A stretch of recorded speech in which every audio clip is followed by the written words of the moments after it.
This is the review for Velocipastor, directed by Brendan Steele, starring Alyssa Kempinski and Greg Cohan. The story? After losing his parents in an accident, a priest travels to China. There he happens upon a woman being chased by Chinese ninjas. Succumbing to her wounds, she gives him a relic that allows him to transform into the Velocipastor. Man, I received a message from my siblings at close to midnight a while back, and they were hysterically laughing. I could barely see what they were watching through the message because the camera was shaking from how much they were laughing. It was funny to say the least. All I could see or make out that there was this oddly plump dinosaur attacking ninjas in what looked like a college film. That is how I was introduced to the Velocipastor. $35,000 was the budget for this movie, so yeah, this is a indie movie, very low level B movie, and I can totally see why it's fun. It's that Sharknado, big ass spider-esque style, obviously ridiculous stories with low budgets and shoddy filmmaking, but they're fun, they're endearing. I had to watch it. It was too ridiculous to pass up. I love a good bad movie, but this, I have to admit, this movie really pushes the limits of what's good in a bad movie. When I heard about this movie, it sounded like something that was created from an autocorrect or a stammer. And how did you get the idea to make such an incredibly bizarre film? It was an autocorrect on my phone. An autocorrect? Yeah. Yeah, turns out it was true. It was a typo. It was an autocorrect that gave birth to the Velocipastor. But it shouldn't really surprise people that this is what created this madness. It's a bonkers movie.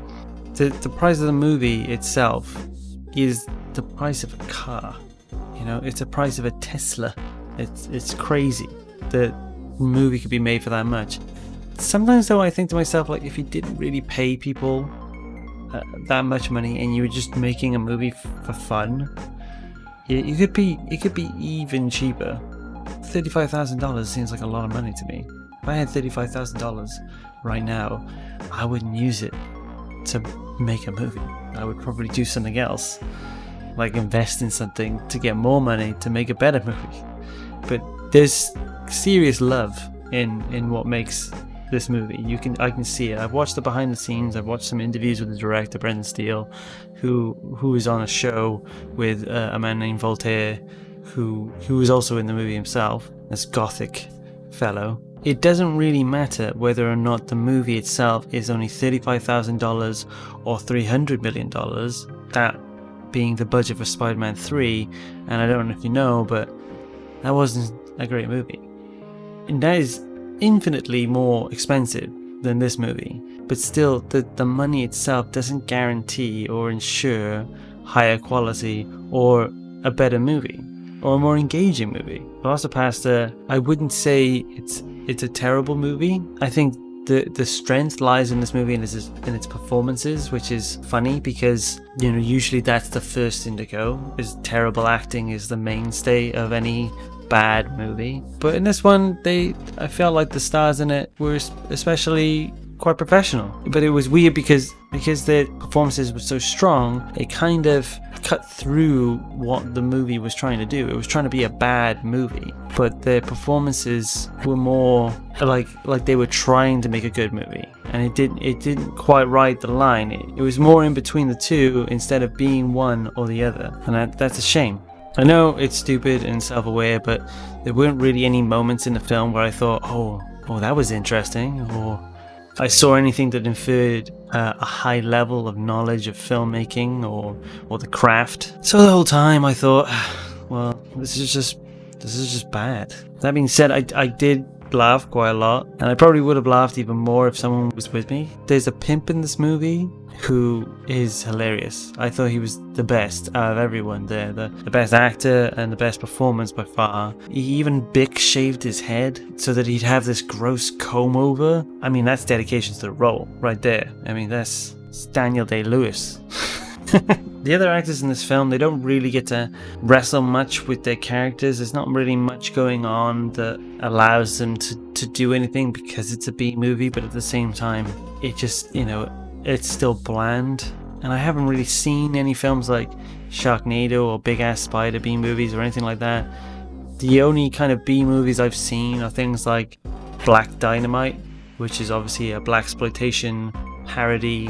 That movie itself, though, I fucking love that movie. It's such a good movie in the way that it obviously is trying to emulate the unprofessionalism of old blaxploitation movies by creating pseudo lapses in professionalism, like having the boom mic pop in, or badly wrangled makeup effects, or saying the wrong thing, the switching of stuntmen or actors.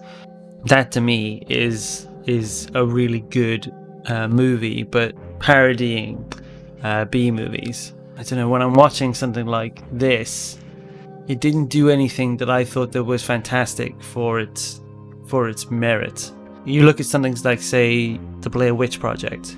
I know it's not a comedy, I know it's not ridiculous, but it was something that made a movie for twice the price, and it's infinitely more respected and better. It's classed as one of the best horror movies ever made because it did everything it needed to do on the bare minimum, which was expected. It's quite a shame when it comes down to things like B movies.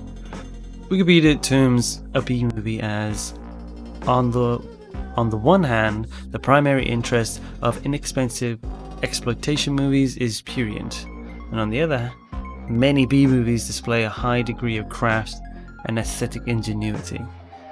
When they're saying prurient, they're saying that they usually focus highly on excessive sexual matters or displays of sexualization, obviously to make up for the lack of substance, because that sells. Sadly, Velocipastor doesn't land in the latter. It isn't particularly ingenious in the way that it applies its methods. It doesn't have anything in the craft that I think that shows any particular merit. What I do like about it is that they look like they're having so much fun.